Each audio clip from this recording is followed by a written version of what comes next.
అన్న మూవీలో? సూపర్. సరే ఎలా అనిపించింది సార్ మూవీ? హైలైట్స్ ఏంటి సార్? హైలైట్స్ ఏంటి మూవీలో? మొత్తం దేవుడు గురించి అంతే. దేవుడు శివుడు హైందవ ధర్మం మన ఇండియాలోనే అది నడుస్తుంది. హైందవ ధర్మం బాలయ్య యాక్షన్ ఎలా ఉంది? సూపర్. అసలు మళ్ళా రావాలి, మళ్ళా చూడాలి. అఖండ బాగుందా? అఖండ వన్ కాదు, శివ తాండవం ఇది. అఖండ అనేది ఒక మూవీ, ఇది శివ తాండవం చూపించాడు సెకండ్ హాఫ్ లో. సూపర్. బోర్ కొట్టకుండా చాలా బాగుంది. ప్రతి ఒక్కసారి మర్చిపోయారంట. బాలయ్య మ్యాజిక్ అది కదా. హైలైట్స్ ఏంటి మేడం? ఎలా అనిపించింది? చాలా బాగుంది. హైలైట్స్ ఏంటి మేడం మూవీలో? శివుడివి ఎలా ఉంది మేడం? చాలా బాగుందండి. హైలైట్స్ అంటే ఏం చెప్తారు? అదే శివుడివి బాలయ్య ఎలా ఉన్నాడు ఇందులో? శివయ్య లాగానే ఉన్నాడు. సార్ మీకు ఎలా అనిపించింది sir movie? Excellent movie. Story ఏంటి సార్? శివుణ్ణి కైలాసానికి వెళ్ళి ఒరిజినల్ శివుణ్ణి చూసినట్టుగా ఉంది. Okay. Super duper hit. Original గా కైలాసానికి వెళ్ళి శివుణ్ణి చూసినట్టుగానే ఉంది.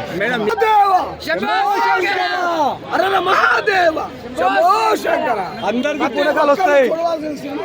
ఈ సినిమా చూస్తే పూనకాలే. Cinema super. 100% సార్ మీకు ఎలా అనిపించింది సార్ మూవీ? సూపర్. హైలైట్స్ ఏంటి సార్ మూవీలో? Every scene highlight. ఓకే. మీరు చెప్పులు వేసుకొని చూడరు, చెప్పులు ఇప్ప దైవ భక్తితో చూస్తారు మూవీ అంతా. శివతాండవం అంటారు. అసలు వైబ్రేషన్స్ అండి మూవీ చూస్తే. తమన్ మ్యూజిక్ ఎలా అనిపించింది సార్? అసలు అన్ని మూమెంట్స్, ఎవ్రీ సీన్ ఇది రియల్. ఓకే. ఇది రియల్. వెళ్తుందని అనుకుంటున్నాం. సో ఏం నచ్చింది? బాలయ్య బాబు ఇంకేం నచ్చుతుంది? One and only Balayya. అంటే చెప్పాను, ఆన్ స్క్రీన్ ఈయన, ఆఫ్ స్క్రీన్ తమన్ తాండవం. బాలయ్య తాండవం, తమన్ తాండవం ఇద్దరు కలిపి థియేటర్లో చెవులు బాగానే ఉన్నాయి కదా అని చూసుకున్నాను అనమాట. సినిమా అయిపోయిన తర్వాత రెండు చెవులు బాగానే ఉన్నాయా లేదా అనేది చూసుకున్నాను. ఎందుకంటే ఈ నరుపులు, ఆయన మెరుపులు రెండు కూడా ఫ్యాన్స్కి complete full fans stuff. Balayya Babu గారిని ఒకప్పుడు ఇలాంటివి చేస్తే బాలయ్య అనేవారు. బట్ ప్యూర్లీ బాలయ్య థింగ్స్ ఇవన్నీ కూడా. ఆయన కాకుండా ఇంకెవరు చేయలేరు, ఇంకెవరు చేసినా మనం యాక్సెప్ట్ చేయలేము. ఓన్లీ బాలయ్య. ఎలా అనిపిస్తుంది sir movie? One and only Balakrishna can do. No other person can match that performance. Highlights ఏంటి సార్ మూవీలో? హైలైట్ అంటే Balayya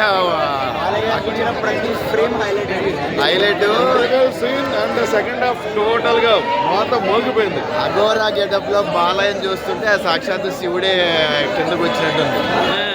it is never before ever after. Akhanda కన్నా బాగుందా? అఖండ కన్నా ఎక్సలెంట్.